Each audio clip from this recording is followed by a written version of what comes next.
Kisah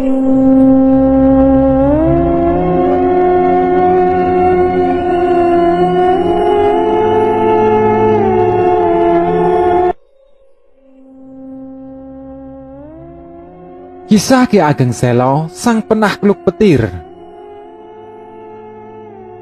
Ki Ageng Selo lahir di abad 15 atau awal abad 16. Di masa kecilnya, dia memiliki nama Bagus Sanggom dan merupakan keturunan Ki Getas Pandawa.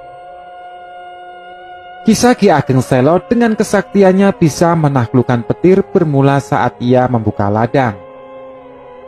Kisah ini terdapat dalam naskah kuno Serat Kanda. Saat itu langit tiba-tiba menjadi mendung dan mulai turun hujan. Seketika datang petir dan kilatnya menyambar-nyambar.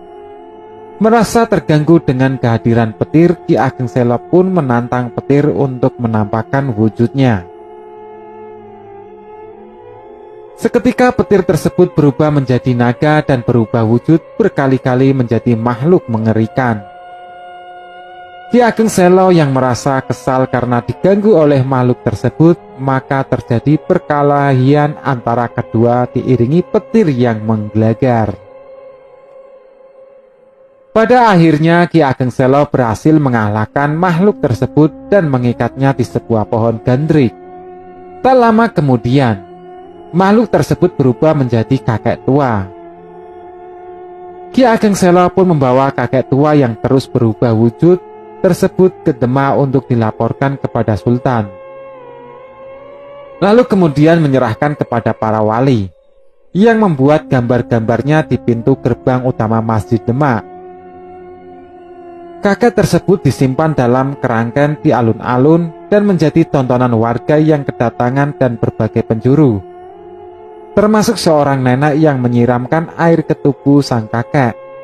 Sontak saja suara petir menggelegar hingga kakek nenek itu ikut hilang.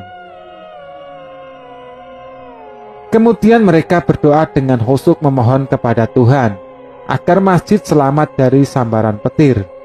Gambar itu sekarang masih ditemukan di Masjid Demak pada ukiran lawang gledek yang terdapat di pintu masjid. Sampai sekarang ukiran yang diabadikan dari peristiwa penaklukan petir itu masih dapat disaksikan di Masjid Demak. Kisah tersebutlah yang membuat Ki Ageng Selo dikenal luas sebagai sang penakluk petir. Kisah Ki Ageng Selo penakluk petir diabadikan dalam ukiran pada lawang gledek atau pintu Masjid Agung Demak. Sampai sekarang, pintu tersebut masih dapat disaksikan.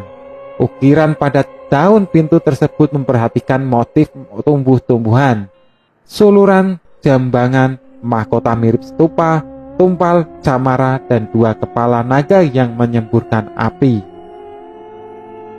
Lawang gledek ini sekaligus menjadi prasasti berwujud sengkala Mehmet dibaca naga Mulat Sawirawani yang mewujudkan angka tahun 1388 sampai atau 1466. Tahun itu diyakini cikal bakal berdirinya Masjid Agung Demak.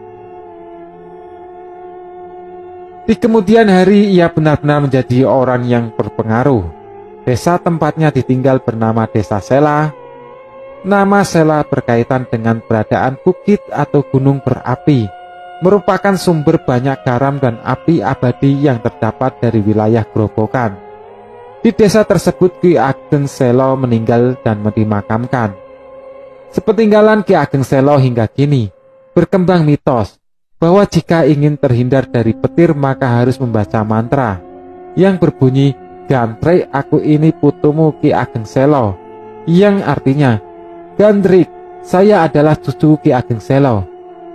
Kalimat itu sakral bagi sebagian penduduk lereng Gunung Merapi dan Gunung Merbabu. Mereka percaya kalimat itu adalah mantra yang menghindar mereka sambaran petir ketika hujan. Ki Ageng Selo hijrah ke sebuah desa di sebelah timur, Tawangharjo, Kabupaten Grobogan. Dia hidup sebagai petani dan memperdalam spiritualitas, filsafat, serta ilmu kepemimpinan. Desa tempatnya tinggal kini kemudian dinamakan Desa Selo Di desa ini juga meninggal dan dimakamkan. Cicit Ki Ageng Sela bernama Sutawijaya yang berjuluk Ngabehi Loring Pasar adalah pendiri Kerajaan Mataram II atau Kesultanan Mataram. Sutawijaya memerintah sebagai raja pertama pada tahun 1587 sampai 1601. Meski dikenal karena kesaktiannya, namun Ki Ageng Sela pernah ditolak menjadi anggota prajurit Tamtama Kerajaan Demak. Karena dalam ujian yang mengalahkan Banteng, dia memalingkan